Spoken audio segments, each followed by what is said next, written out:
way from Minnesota.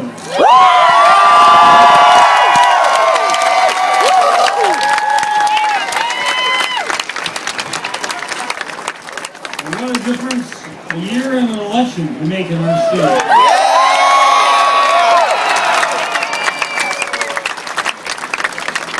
Last year there were concerns that marriage equality would be banned here forever.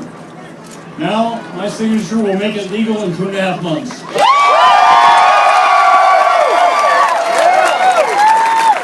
Awesome. First and foremost, I want to thank the people of Minnesota who voted last year to defeat a very destructive constitutional amendment. Yeah!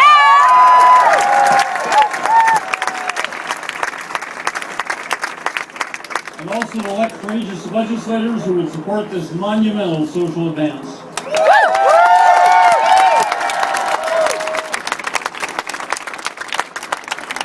I want to thank the activists, all of you here tonight, and the thousands more throughout our state who worked so long and so hard to win this extraordinary victory.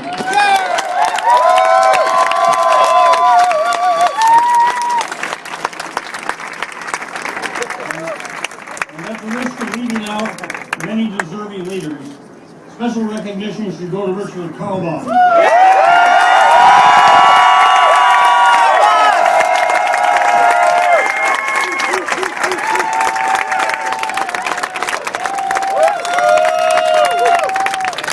Richard brilliantly masterminded last year's and this year's campaign.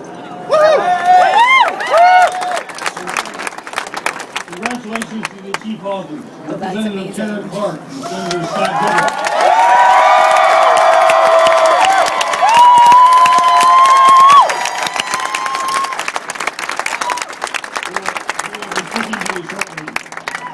They shepherded this bill along an often difficult path, and they've now succeeded to the amazement of some and to the delight of many of us.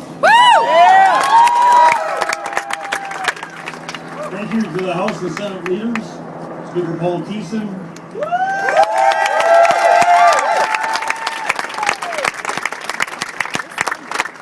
Majority Leader Tom Bach, who I think is in the Senate, Majority Leader Henry Murphy,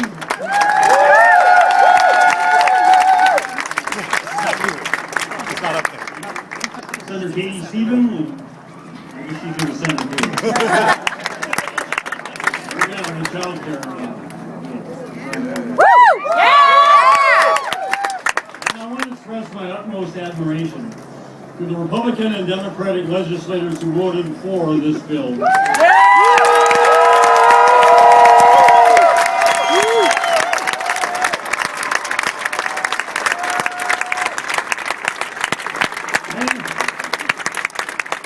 of them are standing here behind me, and they deserve to hear our gratitude.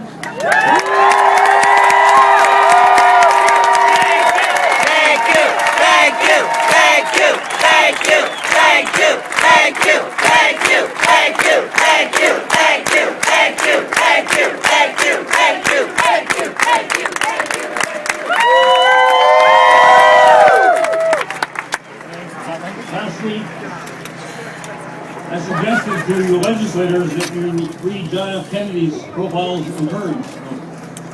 Instead, you wrote its latest chapter. Yeah! That's awesome. By your political courage, you joined that pantheon of exceptional leaders who did something truly extraordinary and changed the course of history for our state and our nation.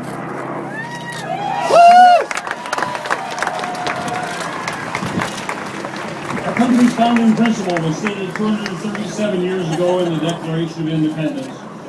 We hold these truths to be self-evident, that all men are created equal. They are endowed by their Creator with certain unalienable rights, and among these are life, liberty, and the pursuit of happiness. Amen!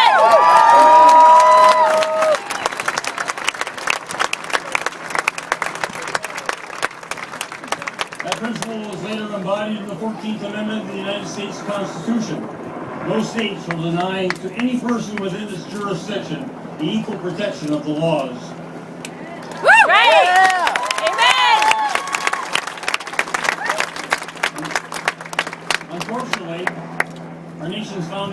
had bold aspirations, but bad implementation. They were only denied those equal rights and protections to women, African Americans, and other racial minorities. They also left out GLBT men and women. If you believe as I do, that life, liberty, and the pursuit of happiness certainly include the right to marry the person you love.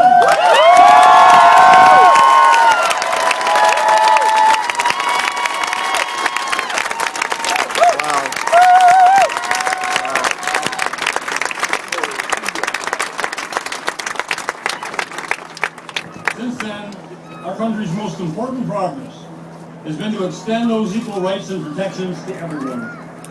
That progress has often been difficult, controversial, and initially divisive. However, it has always been the next step ahead in fulfilling this country's promise to every American. So it is now my honor to sign into law this next step of the state of Minnesota to fulfill its promise to every Minnesotan.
We never, just 2 years ago, and we had a horrible constitutional amendment proposed that we would be here today. But we work in strange ways in our culture, in the legislature, in Minnesota, and I think we're very blessed to be here today. I want to share with you something that I talked about on the floor of the Minnesota legislature.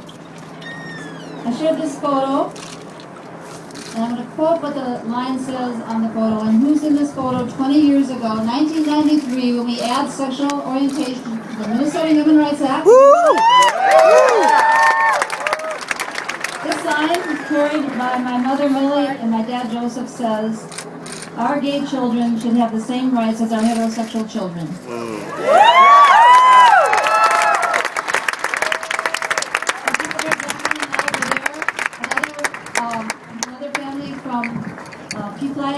Parents and families of lesbians and gays, and they marched in that parade. And I have to say, they really gave me the courage to do what we needed to do just a couple of days ago. That was 20 years ago. And getting to that point had taken 20 years before that. And so I just want to recognize that as we talked about the debate on the floor, we talked about families, and that this is so much about our families. And I want to recognize, although my mother and father have passed, I do have some of my family members here who came all the way from Sioux Falls, South Dakota, my brother Edward.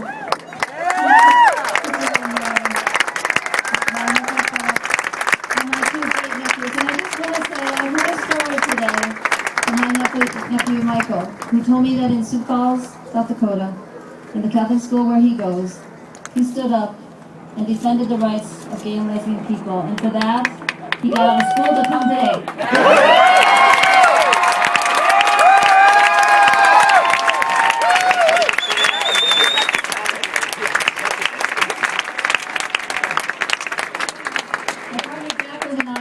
Are particularly grateful.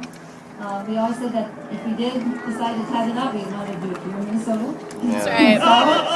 Just wait a little while for an announcement, but let me just say, and it means so much to have had the support of our wonderful state legislators. And I do thank our Speaker, Paul Thiessen, and Majority Leader, Aaron Murphy in particular, for their great leadership.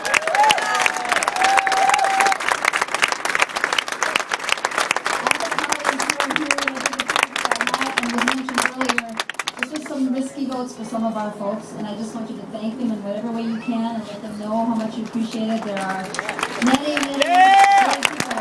We got your back! We got your back! We got your back! We got your back! We got your back! We got your back! We got your back! We got your back! Thank you. We're not going to be too political today, but so, of course, none of this would have happened without the tremendous grassroots campaign movement that was created in response to that horrible constitutional amendment. And as was mentioned earlier, one of the main persons we need to thank in the organization that he created is Richard Carl Bellamy.